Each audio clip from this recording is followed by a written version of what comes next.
Good afternoon, everyone, and welcome to the Pitcher Partners Year-End Tax Planning webinar for 2025. My name is Daniel Burt. I'm a partner in the tax advisory group here at Pitcher Partners, and I'll be taking the webinar today. And subject to timing, we will be taking questions at the end. There is a Q&A section in the Zoom functionality, so please, if you do have any questions throughout, please feel free to add those through the Q&A section. We've got a couple of moderators, Leo and Chanel, who will be reviewing the questions, and if we do have time, we'll get to some of those questions at the end.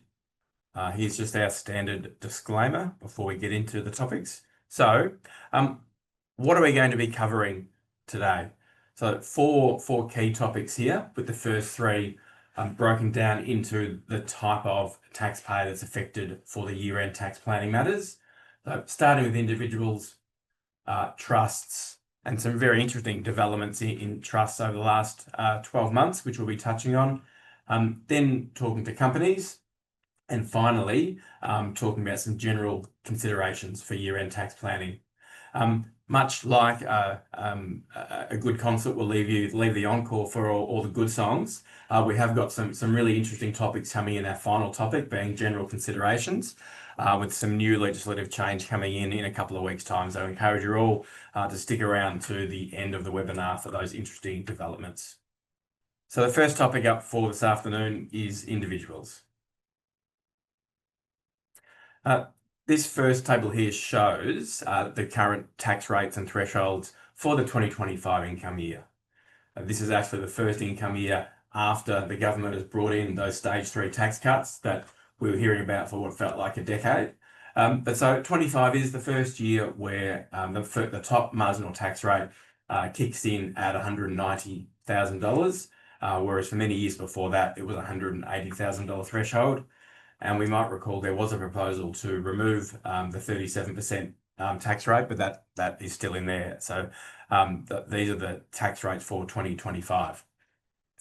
You'll also see that over the next 3 years, that lowest marginal tax rate is forecast to drop gradually from 16% down to 14% over the next 3 years. That was announced in this year's federal budget a few months ago. In addition, we continue to have the low income tax offset. So that will apply for a maximum offset up to $700. If you earn less than $37,500, you get the full $700 offset, and that tapers off as your taxable income increases over that amount. Now, we find this is a really helpful table to show for all these year-end tax planning webinars. And often what our clients really walk away from is knowing what is the amount of franked dividend that could be paid without the individual shareholder having any additional top-up tax. So what we've got here is two tables, one showing where the company is paying a franked dividend franked at the 30% tax rate, and one where that franking rate is 25%.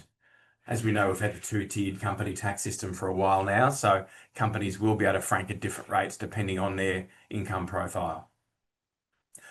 What's important here to demonstrate is two things.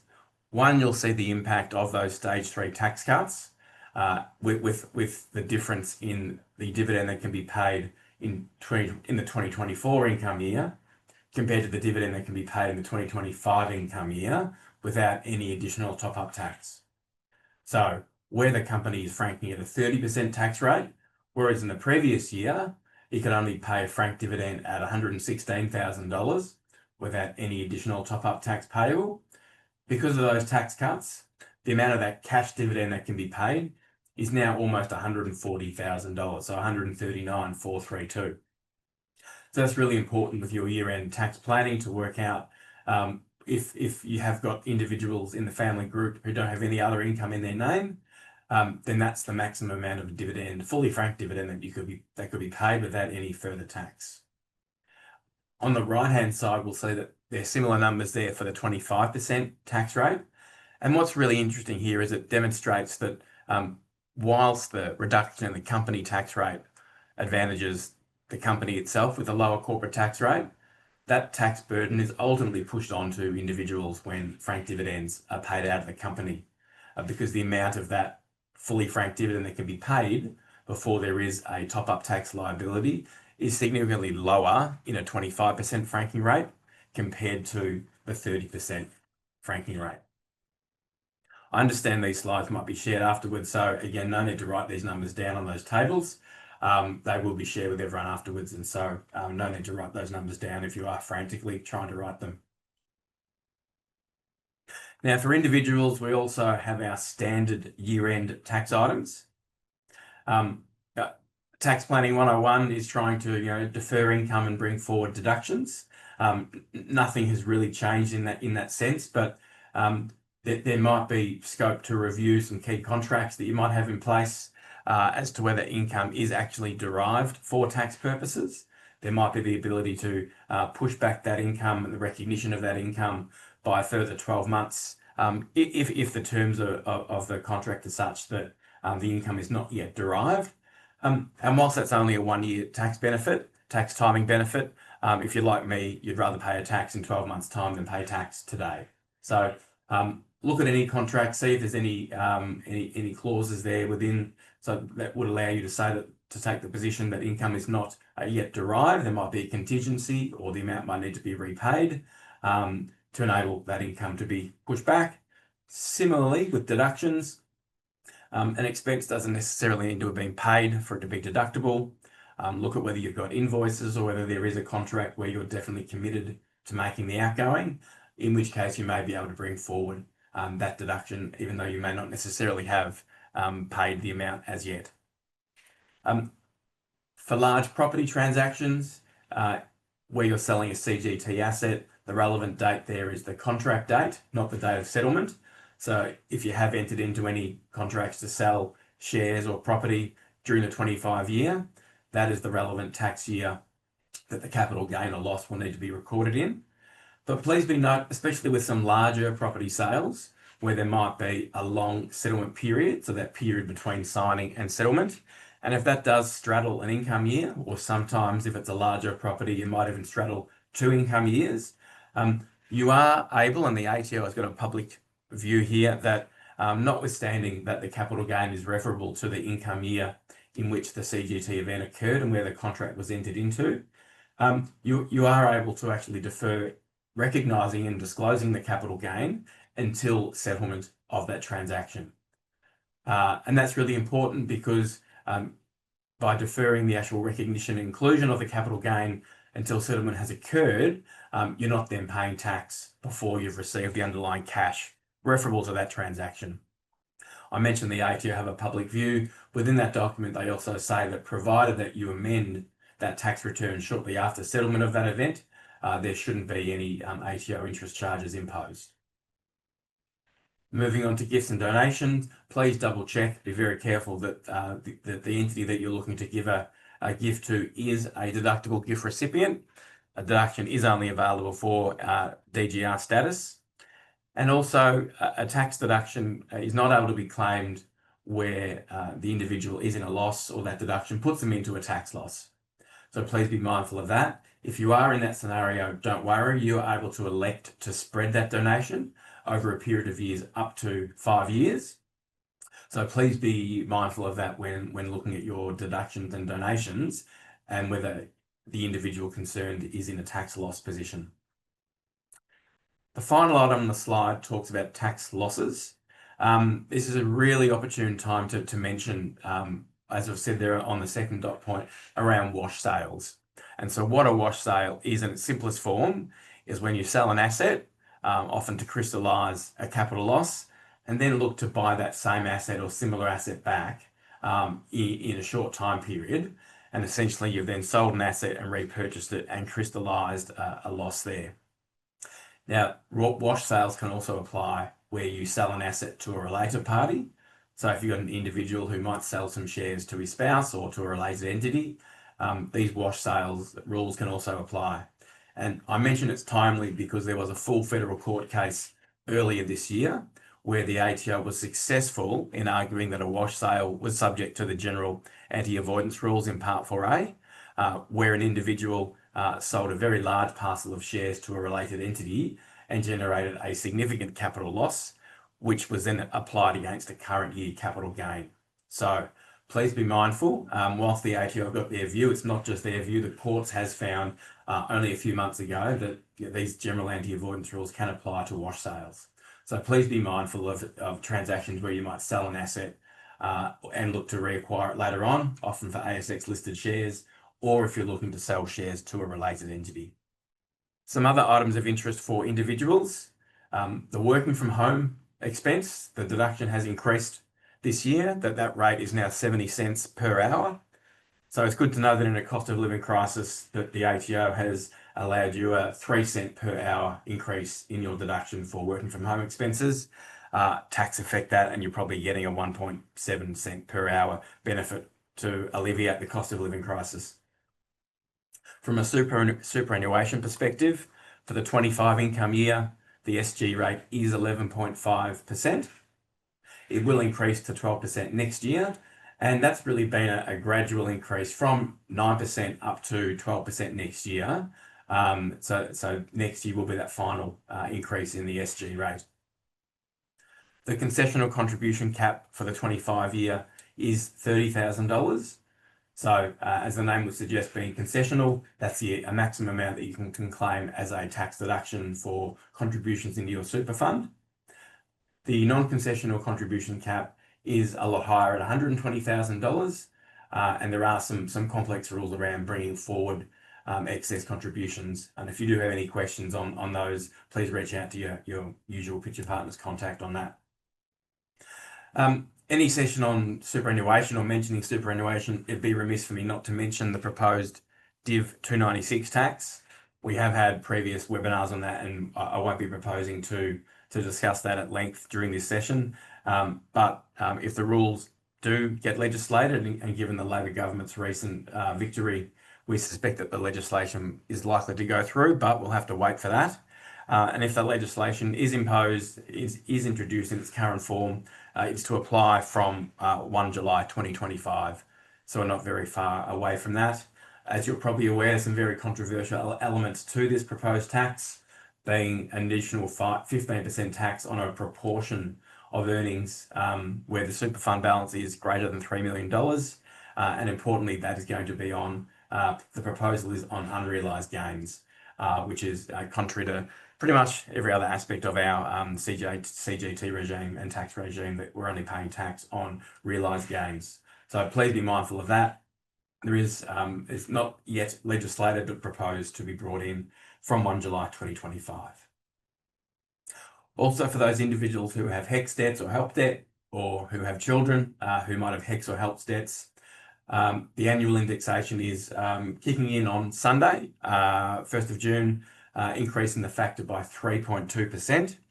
What is interesting though is that in the recent federal budget, the Labor government did announce they were going to write off 20% of all HELP debts. So a permanent reduction in all balances of 20%. Yes, a lot of those debts the government are never going to collect, so they're reducing a debt that they weren't going to collect by 20%. But there's a large pool of people out there with HECS debts and HELP debts that are being repaid annually as tax returns are lodged.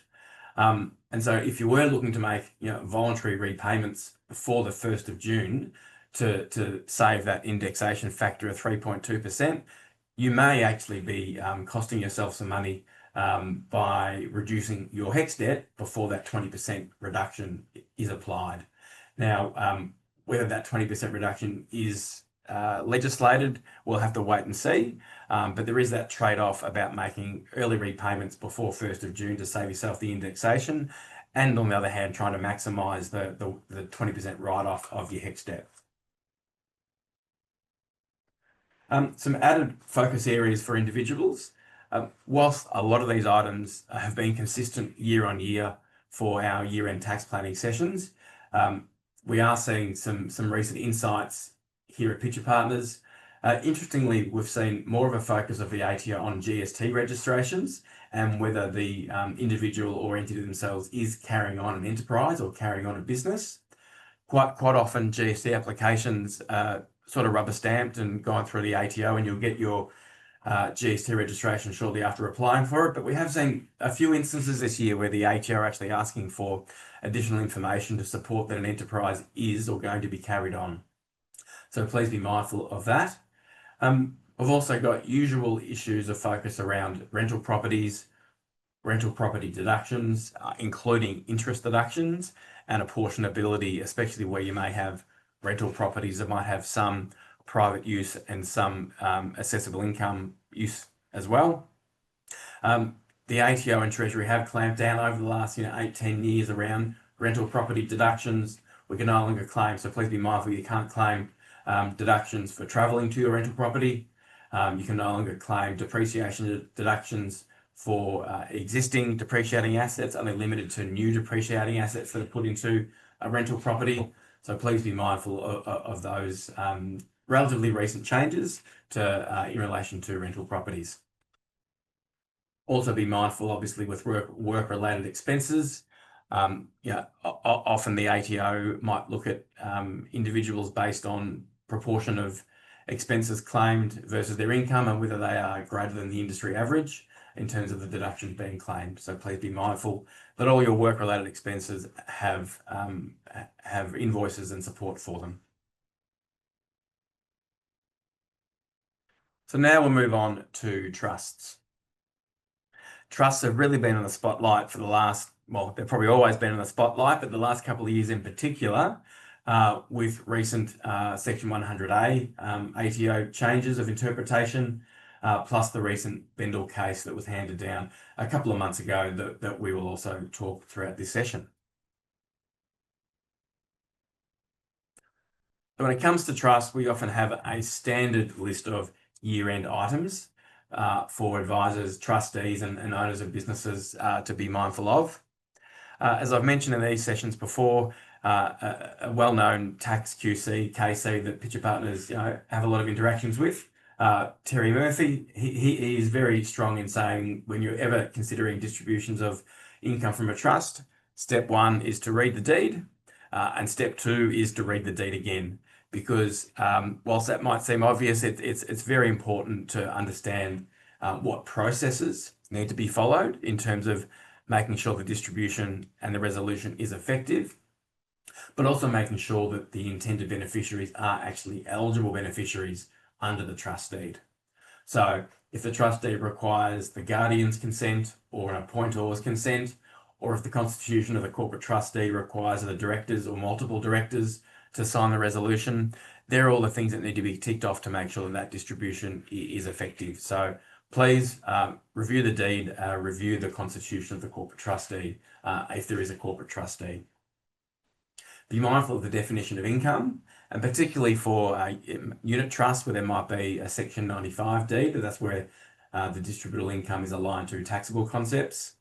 But please be mindful of the definition of income and also whether the trust has the ability to stream different types of income, in particular franked dividends and capital gains. A relatively recent court case, probably late 2022, which wasn't a tax case, but it looked at distributions from a trust to beneficiaries. It was the Owies case. And what that case looked at was a discretionary trust where the distributions were made to one, but not all of the children of the husband and wife who controlled the trust. And the children who didn't benefit under the trust took the trustee to court, and the trustee found that the court found that the trustee gave no real or genuine consideration to these children as beneficiaries, and argued that the distributions were avoidable. So whilst this isn't a tax case, it's really important for trustees and advisors to make sure that all beneficiaries are considered and it's documented in terms of the processes that a trustee may go through to determine who the eligible class of beneficiaries may be for a given income year. We'll touch on shortly around family trust elections and interposed entity elections. So please be mindful of when understanding what the family group is and who may be an eligible beneficiary is to work out what other trusts or related corporations might be part of that family group and to make sure that a trust is actually part of the test individual's family group. we'll provide a couple of examples on this shortly to demonstrate that. Another key focus for trusts is Section 100A. Now, this provision has been around since 1979, so it's a little bit older than me. But a couple of years ago, the ATO did release a suite of new compliance guidelines and tax rulings in relation to Section 100A. And we have seen the ATO focus a lot more on this section in the last couple of years in their risk reviews, and there've been some important court cases that have gone through the courts where there's been further guidance on the application of 100A. Broadly, it can apply to reimbursement agreements, so where there might be a distribution or a present entitlement to income to one beneficiary, but the actual benefit of that distribution is provided to or made available to somebody else. And where Section 100A applies, the distribution often to the lower taxed beneficiary is deemed not to occur, and the trustee itself will be assessed on the amount of that distribution at the top marginal rate. Now, Section 100A has an exclusion for an ordinary family or commercial dealing. And so up until a couple of years ago, this was understood to allow distributions within family groups that may not necessarily be paid immediately because that is part of an ordinary family or commercial dealing. But the ATO has really tightened in with their view on the application of 100A to these arrangements. And they've issued, as you can see on the screen there, a practical compliance guideline in addition to tax rulings that step through a lot of those transactions. In its simplest form, Section 100A can apply to a distribution to an adult beneficiary who may be on a lower tax rate, but that amount is loaned or gifted to somebody on a much higher tax rate, which is what this example here is demonstrating. In the ATO's view, is that is a red zone arrangement in their practical compliance guideline. We must note that this is the ATO's view, as we've found from the recent Bendel case. Just because the ATO have a view or a practical compliance guideline that puts things into a red zone doesn't necessarily mean that view is correct. We did find in the Bendel case that the ATO has been treating UPEs to companies as loans for the last 16 years, since 2009. And the Bendel case was found in favour of the taxpayer, where UPEs to a company are not a loan. But that's a sort of arrangement where the taxpaying community has, for a very long time, accepted what the ATO view was, and it's taken a long time for an individual to take the ATO on. We will talk about the Bendel case a bit later on in this session. Please also note that 100A is one of those few provisions where the ATO have an unlimited period of review. So what are some key takeaways and themes for Section 100A that trustees need to be aware of this year? Distributions to family members, especially where those amounts are unpaid. The ATO have provided a 2-year window where distributions can be paid and still stay within their green zone category of their practical compliance guideline. But where amounts are not paid within 2 years, that increases the likelihood, the risk that that arrangement could move out of the green zone and into a red zone. In terms of a very common scenario where there will be a distribution of income, but the funds will be retained within the trustee, the ATO has some guidance on that. It is obviously very common where the funds will be used if it's a trading business to fund the working capital.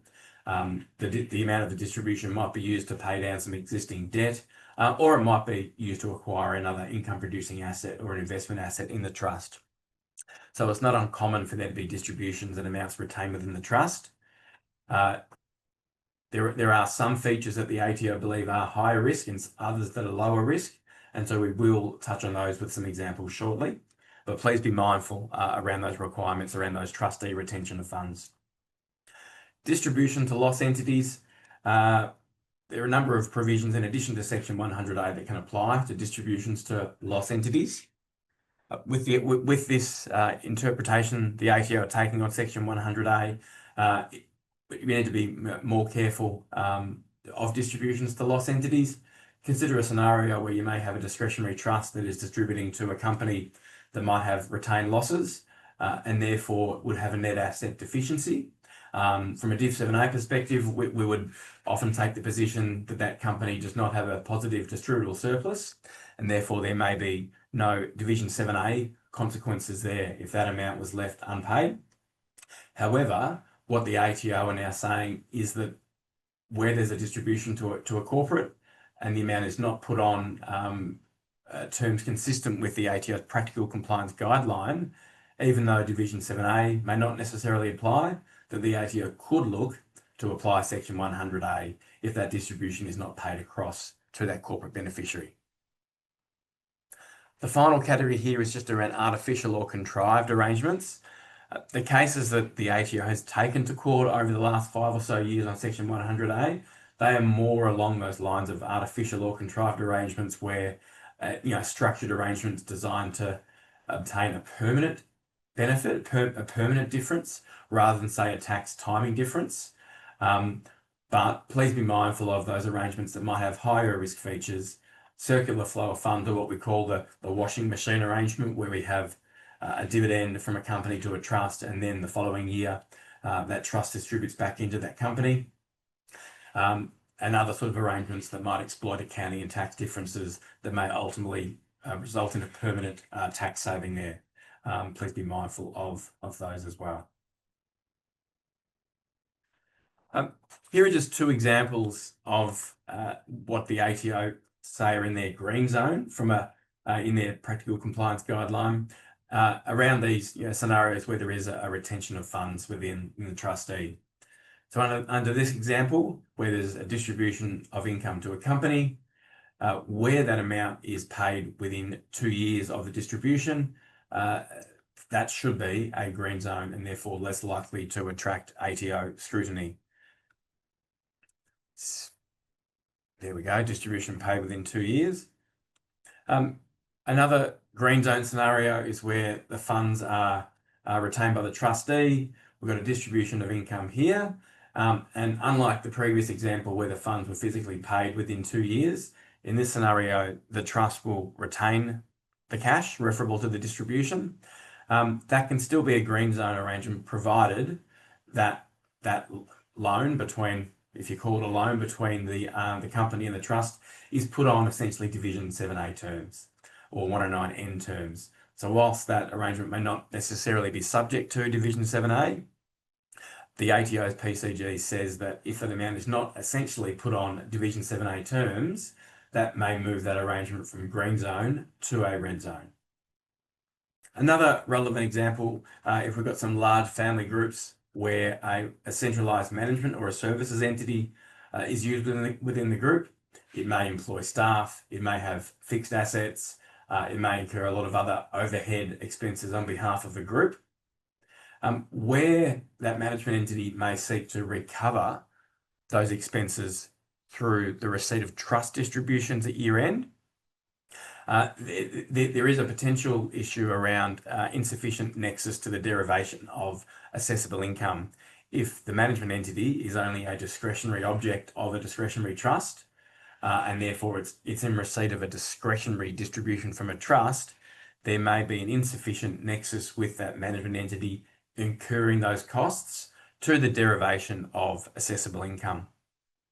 The ATO have published a tax determination 7 or so years ago that talks about these issues, and there was an AAT case, Chadbourne, that similarly looks at issues around deductibility of expenses where that connection to income is solely through a discretionary trust distribution.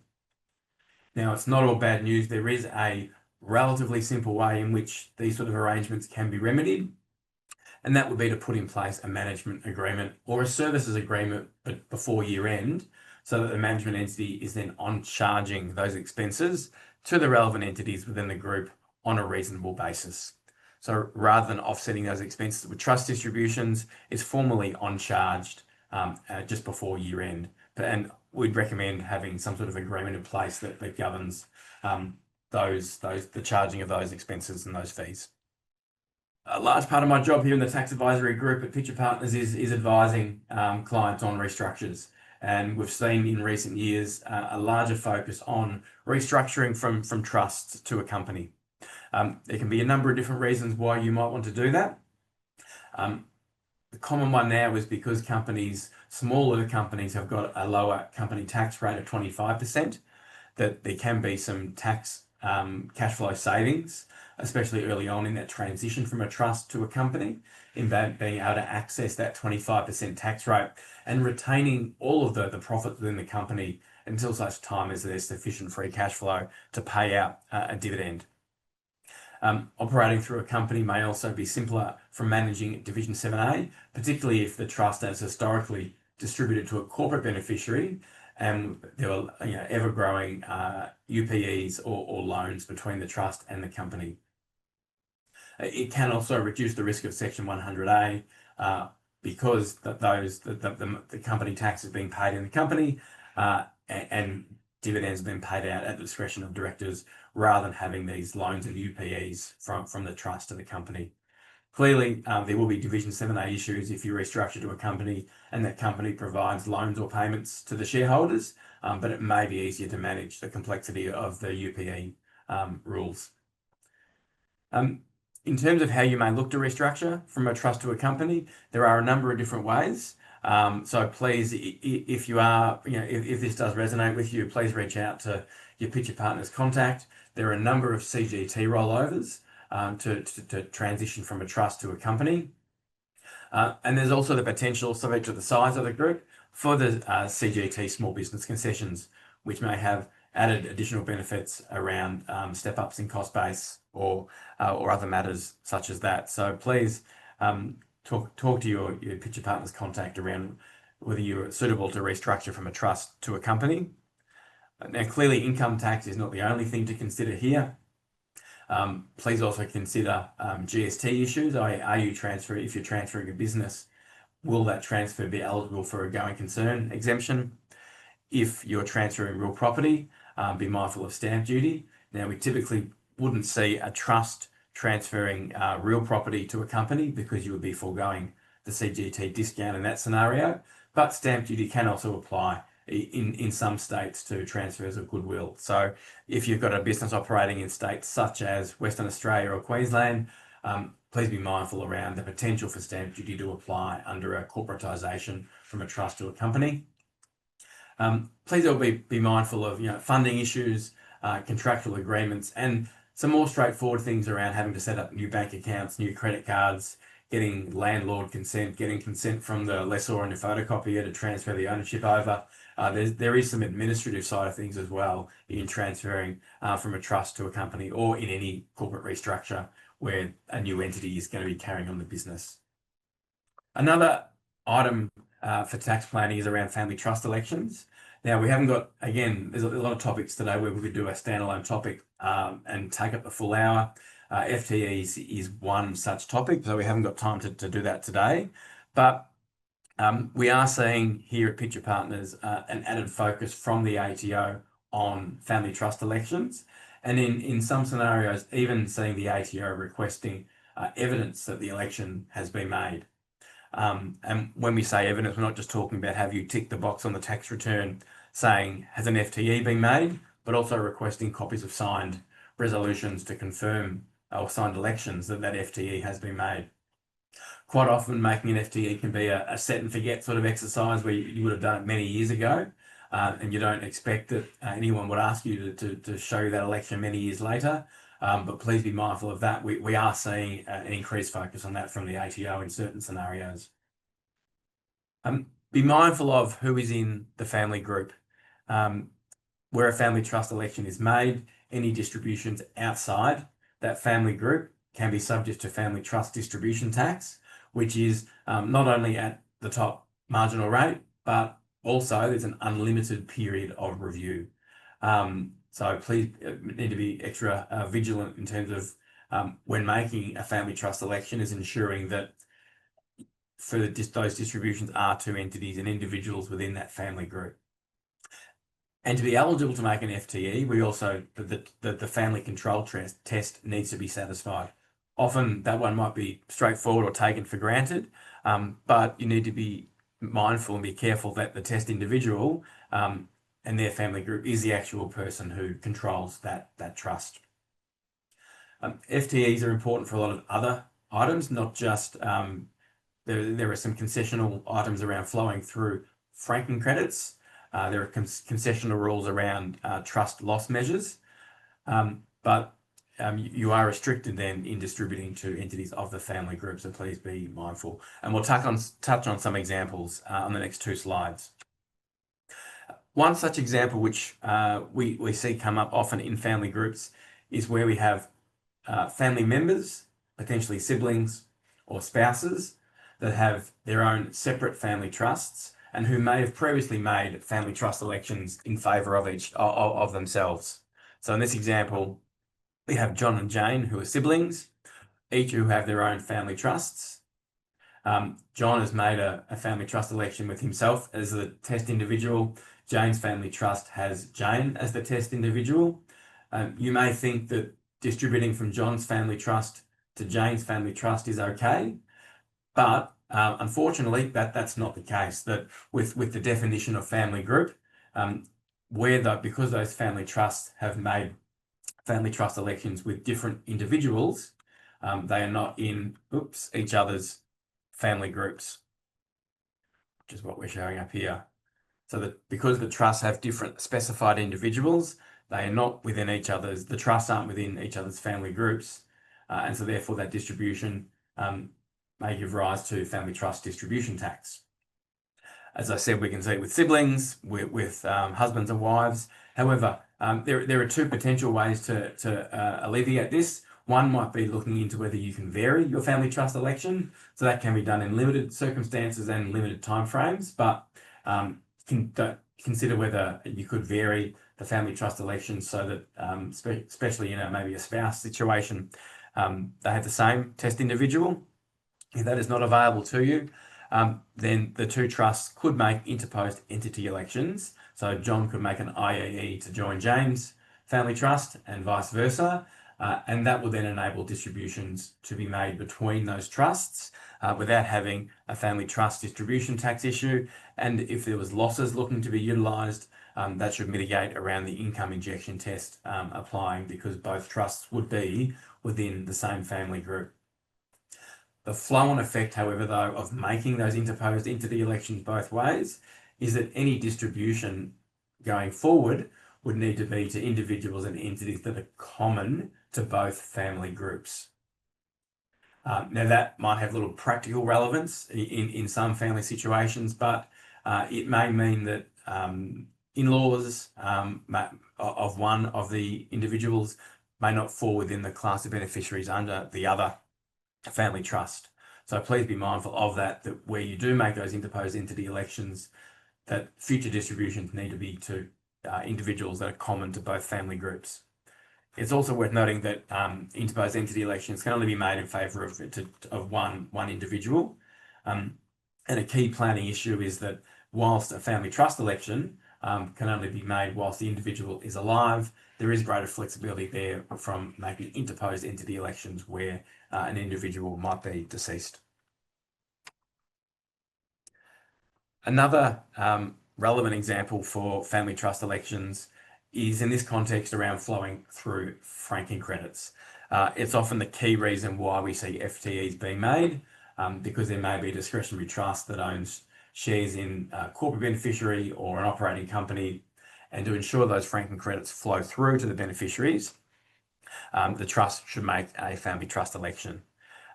Whilst I won't go into details to why it gets to the qualified persons rules, and so for franking credits to flow through a family trust to the beneficiaries and the trustee need to be qualified persons.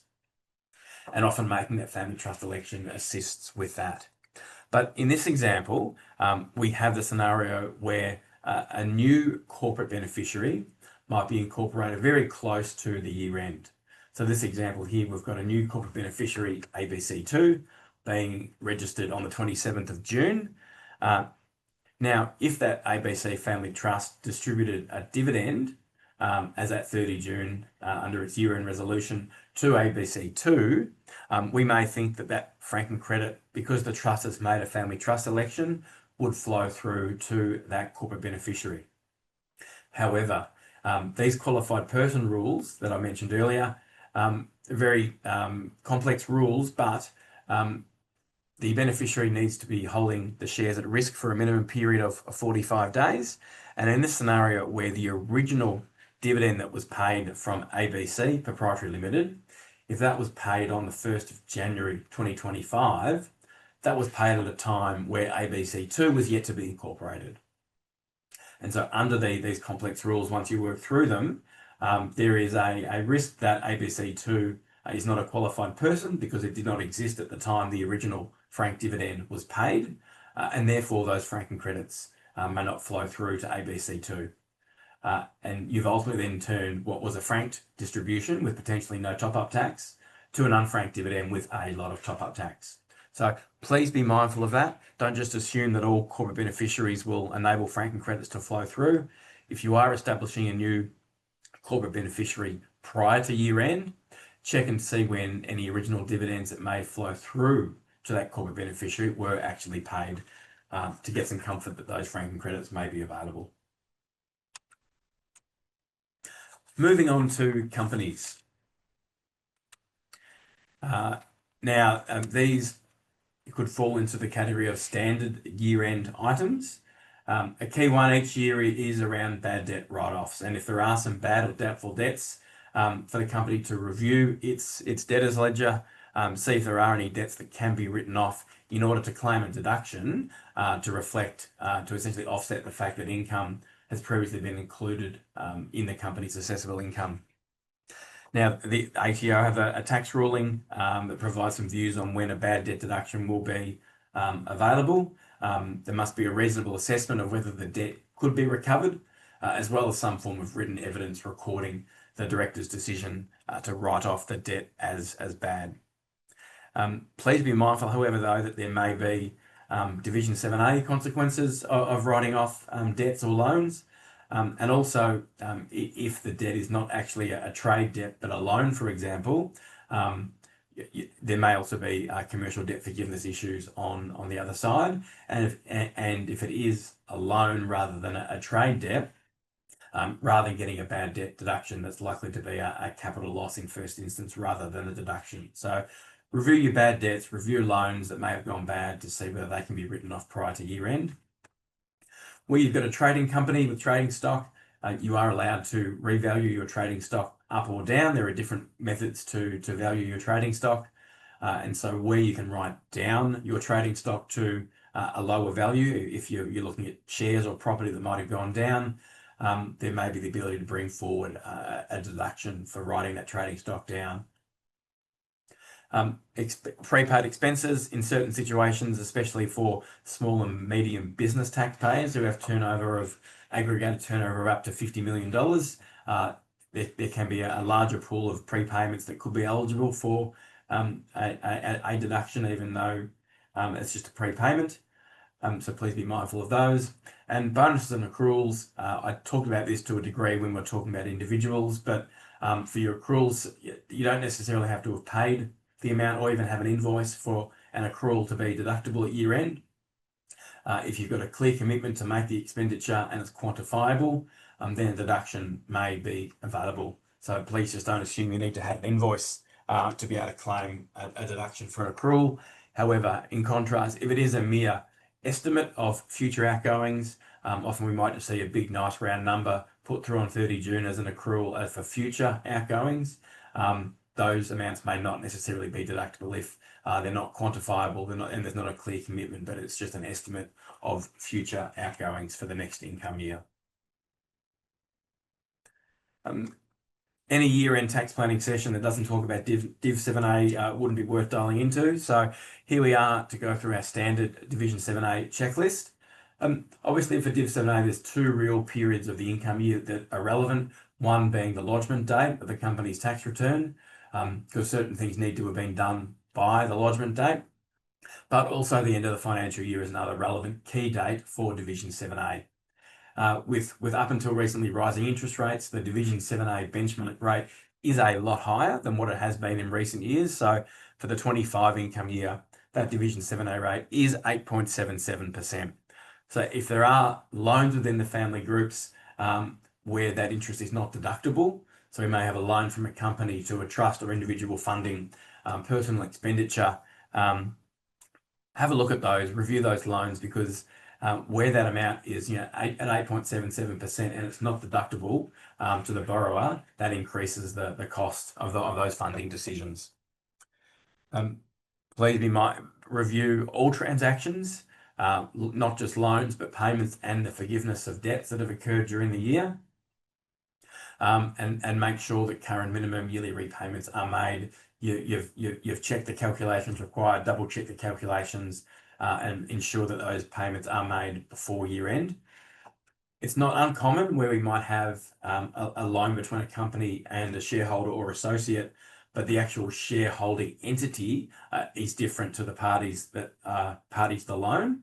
So you may have a loan from a company to an individual, but the shareholder itself is a trust.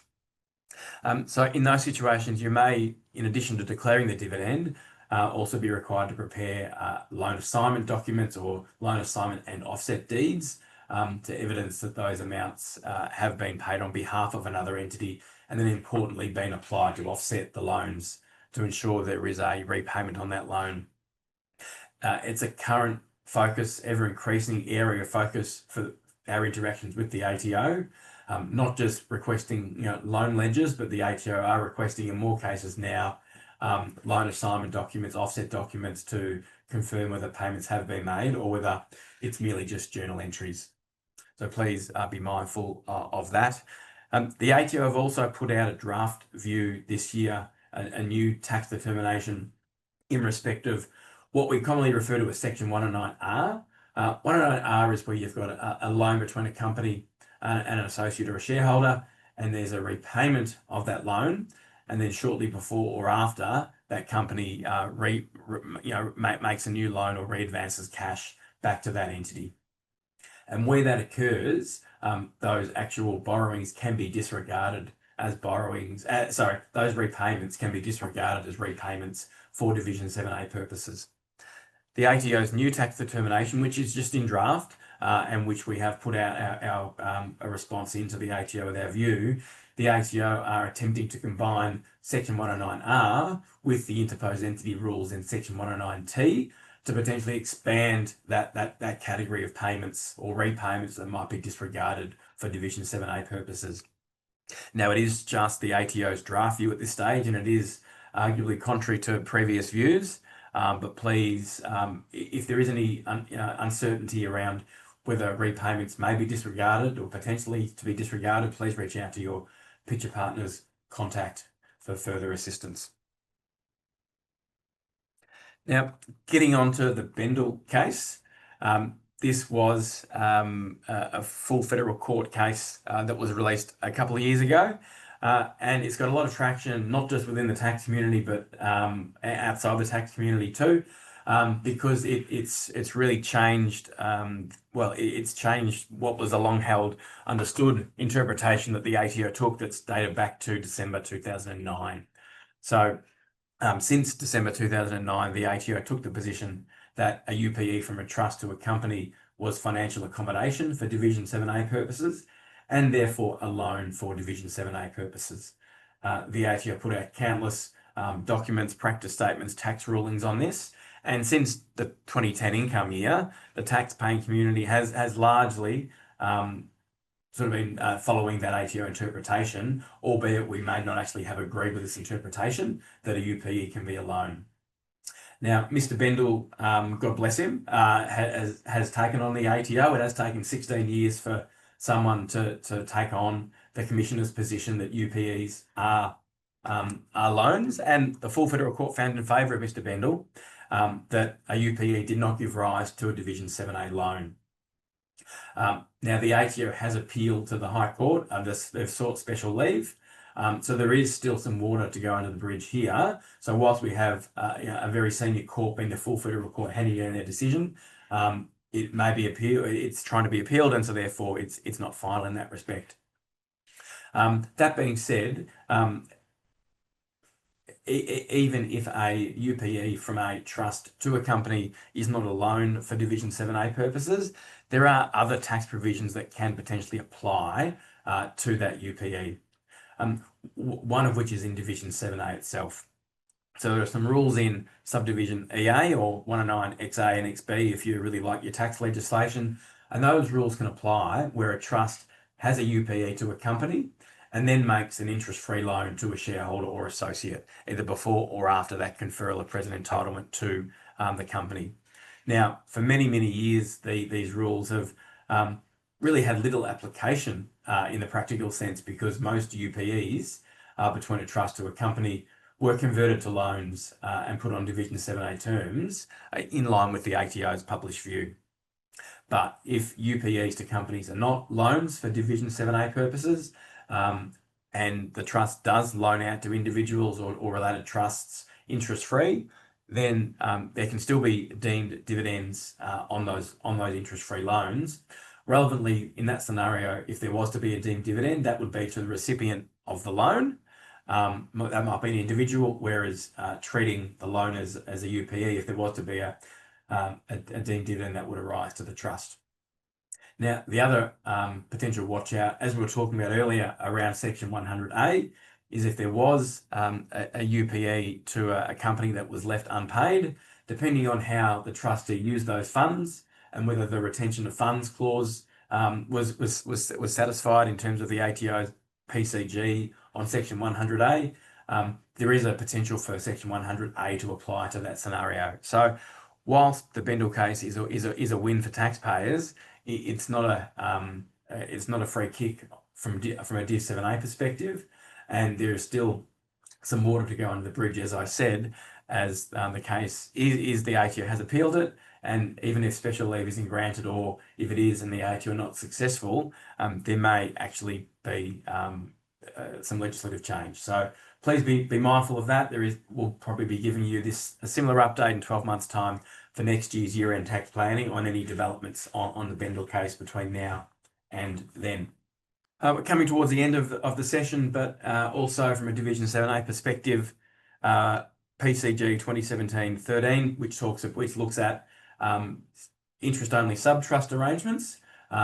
So up until a couple of years ago, and for many years, UPEs between a trust to a corporate beneficiary could be placed on 7 or 10-year interest-only sub-trust arrangements. In the ATO's PCG, they did allow, when those sub-trust arrangements expired, to then be converted to a Division 7A loan on the maturity of that sub-trust, which essentially gave taxpayers up to 18 years to fully pay a distribution to a corporate beneficiary, taking into account a 10-year interest-only sub-trust arrangement followed by a 7-year Division 7A loan. With some ATO changes of interpretation, as well as some new guidance that they issued in 2022, the likelihood of sub-trust arrangements going forward from 2022 is very limited. And so therefore we'd be expecting these sort of arrangements to transition away over the next 10 or 15 so years. But please be mindful, if you do have 7 or 10-year sub-trust arrangements in place, that you do charge interest on those sub-trusts, and the relevant rates are there on the slide. For 7-year sub-trusts, that rate is 8.77%, and for 10-year sub-trust arrangements, it is 10.79%. Now, we've also got the instant asset write-off. This write-off has had a number of names and a number of different permutations over the years. We'll all remember the temporary full expensing rules that were abolished come 30 June 2023. And since then, since the TFE rules and loss carryback were removed, the instant asset write-off has been extended 1 year at a time. Unfortunately, we've had to wait to budget night each year to work out what the government's intentions are with the instant asset write-off. There were some instances where we thought it was essentially going to be abolished and go back to its standard 1 year deduction for small businesses, but each year the government has thought fit to extend it by 1 year. And so for the 2025 year, the instant asset write-off will apply to small business entities, so those with an aggregated turnover of less than $10 million, and the cost threshold is capped at $20,000. So any depreciating assets over that amount would not be eligible for the instant asset write-off. There has been an extension to 30 June 2026, which is favourable, However, I think many in the taxpaying community and businesses themselves would like some certainty, and it would be nice if the government could put in a permanent legislative fix here, whether it is for small businesses at 10 mil, whether it's increased to medium businesses at a 50 mil turnover. It'd be helpful, I think, for all businesses to have some certainty on what that instant asset write-off threshold is going to be going forward. But importantly, they're the rates for the current year and for the following income year. Company rates and franking rates. So as you're aware, we do have a two-tiered company tax system. The default rate is 30%, and that can apply where the aggregated turnover is greater than $50 million and not more than 80% of the income of that company is passive. Now, for this two-tiered rate also applies for franking purposes. The important watch out though is to determine the rate that a company can frank its dividends at for an income year. You need to look at its turnover in the previous income year. So it can be where you've got companies that might, or groups where their income might fluctuate either side of 50 mil from year to year, or where companies might derive different types of income, being passive or active income year on year. That can change the rate that a company can pay tax at and also frank at. Now, it's also important to be aware that just because a company may have historically paid tax at 30% and may have a franking credit balance that reflects a 30% tax rate, if it's currently paying tax now at 25%, that company may only be franking dividends at 25%, and in some situations there may be a risk of a permanent surplus. However, please be mindful of with some planning that there may be the ability for companies to access that 30% franking rate. That might include setting up a new corporate beneficiary to receive distributions of active income from a trading business and warehousing that other corporate beneficiary so that all it is deriving year on year is some passive interest income. Because if you can have a company that derives even just $10 of interest income in a year and pay tax at 30% in one income year, it means that the following income year, it should be able to frank its dividends at 30%. So whilst there might be some long-term planning required over a couple of income years, there may be the ability for corporate beneficiaries to be able to access those historical franking credits at the 30% tax rate. Again, if you have questions, please reach out to your Pitcher Partners contact. Now, I know I've only got 2 minutes left and I'm probably going to done a good job of avoiding any questions at the end. However, please be mindful of some recent changes that will be brought in from 1 July 2025 that relate to deductibility or non-deductibility, as the case is, for ATO interest charges. This was announced in December 2023 and has now received royal assent and will be relevant and so from 1 July. And so any general interest charges or shortfall interest charges incurred after 1 July 25 will not be deductible. Now, the GIC rate, which applies to late payments, is 700 basis points over the base rate, so it's currently 11.17%. The shortfall interest charge that applies to ATO adjusted shortfalls is 300 basis points above the rate, so it's 400 points below the GIC rate. What is important is that whilst GIC and SRC can accrue daily, in some scenarios it can actually be incurred on a single day. So if there are some tax returns that are unlodged that are late, there may be some strong incentives other than lodging all your outstanding returns, is getting those lodged as soon as possible so that there's a notice of assessment issued before 30 June 2025, because that would trigger that GIC liability before 30 June 2025, giving rise to a deduction of that amount. As these two examples show, if we've got an outstanding 2022 tax return and that's lodged shortly and the notice of assessment is received on the 29th of June 2025, that GIC amount of $20,000 should be incurred on the 29th of June and therefore it's been fully incurred before 1 July. And therefore it's fully deductible.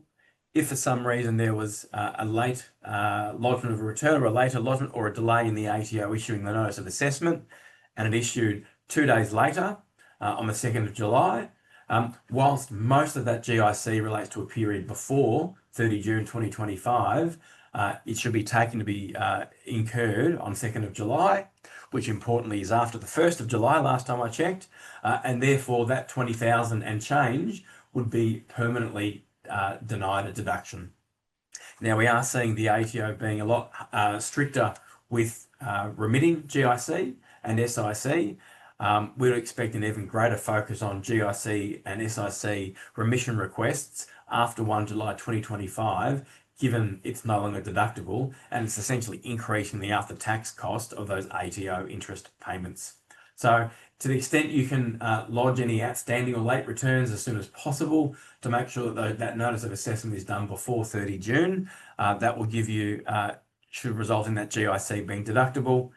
So again, please talk to your Pitcher Partners contact if you're in that situation. I know I've gone 1 minute over and I've given you 0 time for questions, but again, if there have been some questions put in the Q&A section, we will have a look at those, and please reach out again for the 10th time, as I said, to your Pitcher Partners contact should you have any questions about any of the material that we've discussed today.